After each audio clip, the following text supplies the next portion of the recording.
আমাদের বাংলাদেশের বর্তমান সাম্প্রতিক রাজনৈতিক পরিস্থিতি নিয়ে আলোচনা হয়েছে।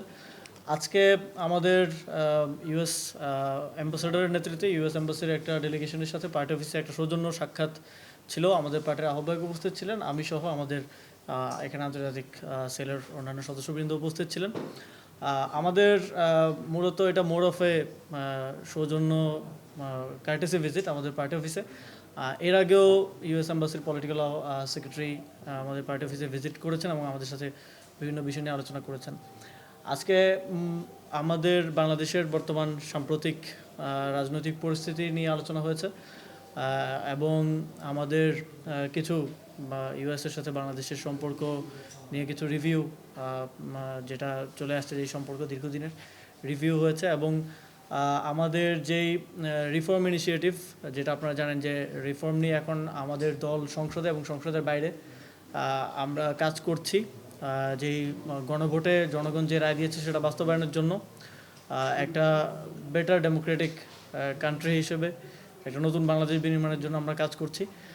সেই বিষয়ে খুব বিশদ আলোচনা হয়েছে ডেলিগেশনের সাথে এবং কিভাবে এই রিফর্ম ইনিশিয়েটিভকে দেশের জন্য আরও ভালোভাবে কাজে লাগানো যায় এবং ইমপ্লিমেন্ট করা যায়। এখন তো ইমপ্লিমেন্টেশন নিয়েই আসলে পুরো বিষয়টা চলতেছে এবং সরকার একটা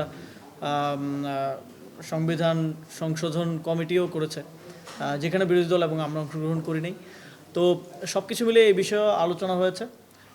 এর বাইরে সবচেয়ে বেশি আলোচিত আপনারা জানেন যে ট্রেড এগ্রিমেন্ট, যেটা বাংলাদেশ ইউএসএ, সেটা নিয়েও কিছু আলোচনা হয়েছে এবং সর্বোপরি এনসিপির কার্যক্রমের বিষয়ে এনসিপি কীভাবে বাংলাদেশের রাজনীতিকে সামনের দিকে দেখছে, এনসিপির কী লেন্সে গ্লোবাল পলিটিক্সকে দেখছে, ইউএসএর সাথে সম্পর্ককে কীভাবে দেখছে, এই বিষয়ে তারা জানতে চেয়েছেন এবং আমরাও তাদের ভিউ টুয়ার্ডস বাংলাদেশ কীরকম এই বিষয়ে কিছু ভিউজ আমরা এক্সচেঞ্জ করেছি। মোটামুটি এই বিষয়গুলো নিয়ে আলোচনা হয়েছে এবং উভয় পক্ষই সামনের দিনগুলোতে বাংলাদেশের প্রসপারিটির জন্য বাংলাদেশ এবং ইউএসের সাথে ইউএসের মধ্যে একটা বেটার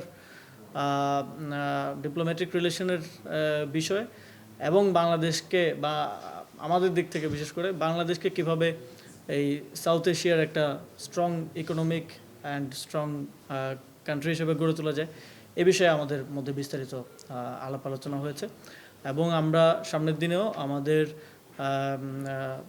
আজকে যারা ডেলিগেশন আসলেন ইউএস এম্বাসি সহ আরও বিভিন্ন দেশের যারা বাংলাদেশ এম্বাসি আছেন এবং যারা বাংলাদেশের প্রসপারিটি, বাংলাদেশের সাথে গুড রিলেশন তৈরি করতে চান এবং আমরা তাদের সাথে আমাদের এই সম্পর্ক সামনের দিনে আরও কীভাবে ভালো করা যায়, আরও কীভাবে মোর ইন্টারেক্টিভ করা যায়, সে বিষয়ে সামনের দিনে কাজ করে যাব আর কি।